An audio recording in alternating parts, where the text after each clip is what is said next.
Hi everyone, so it's finally the end of the academic year where we can take a breath and get our hands dirty.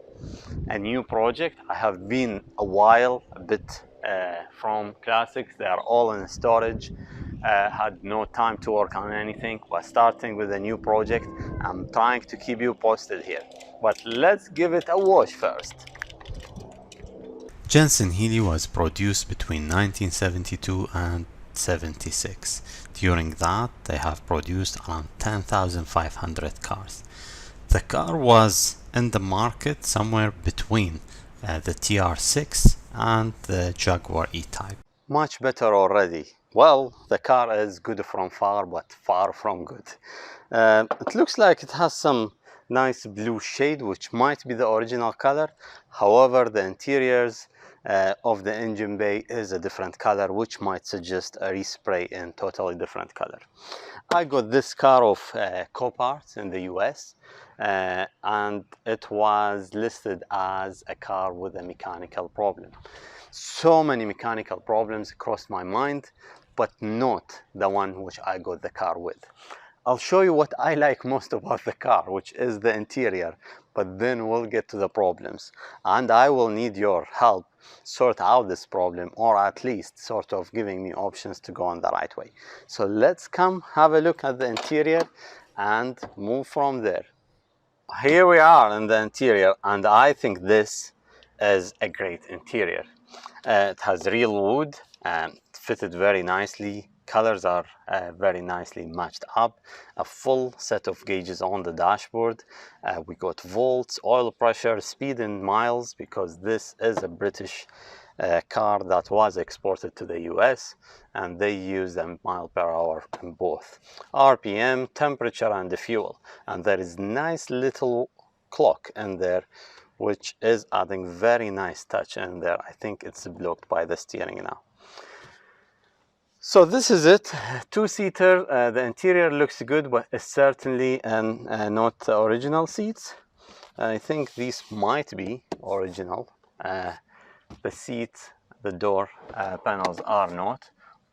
This looks like it was redone some time back. So this will need a restoration. However, it's complete. Everything is there. The mirror will need to be changed. I love the interior, and I think this is a good start.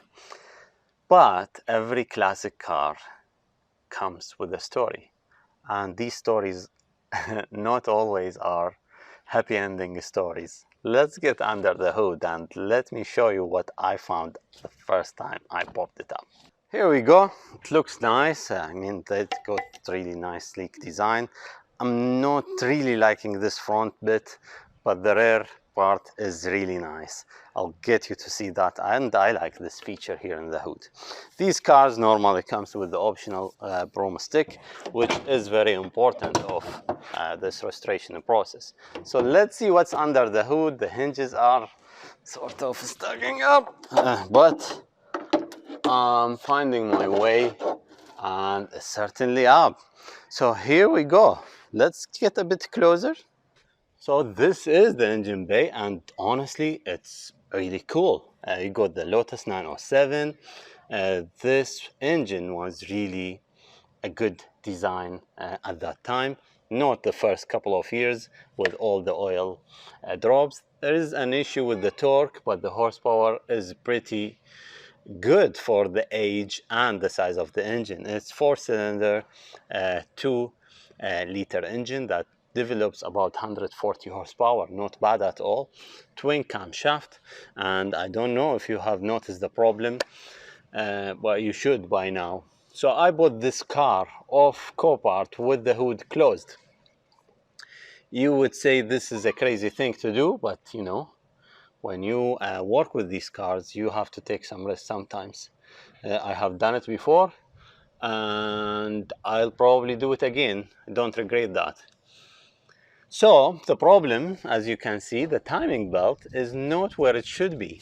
And to me, when I just opened the hood for the first time when the car reached Dubai, that sounded like expensive, because that is obviously a timing belt snapped in operation.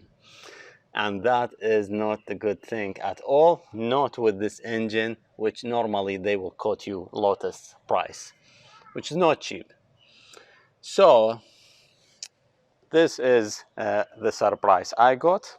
This is the other side of it. Let me just get the optional chrome stick on the other side.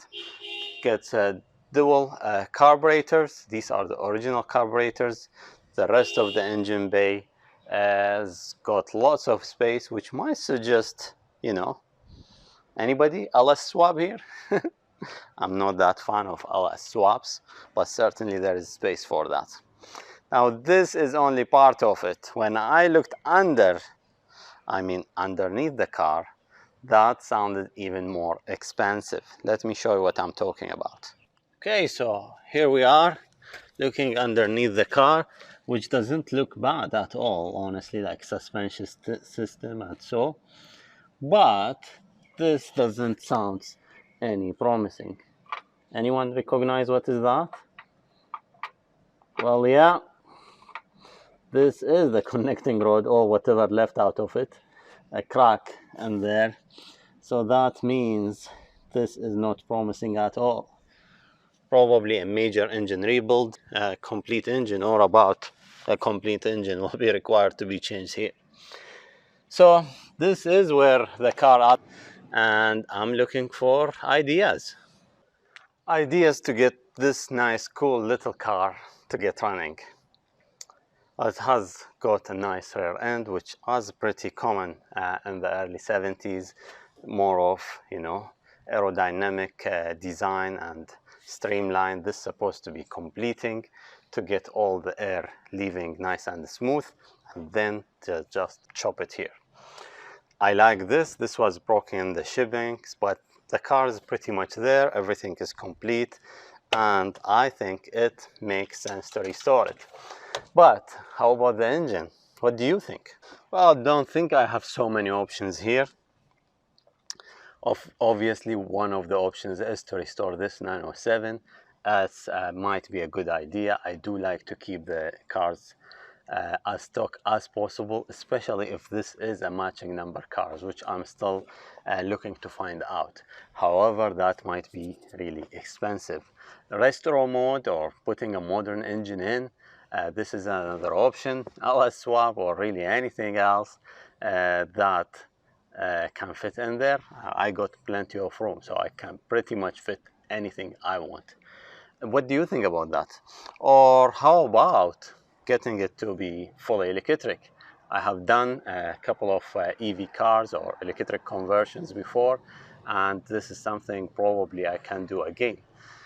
So let me know, what do you think, which way I should go. If you have tried, if you have experience with the 907 or tried any of my options, do let me know in the comments. And thank you for staying so far, and thank you for watching.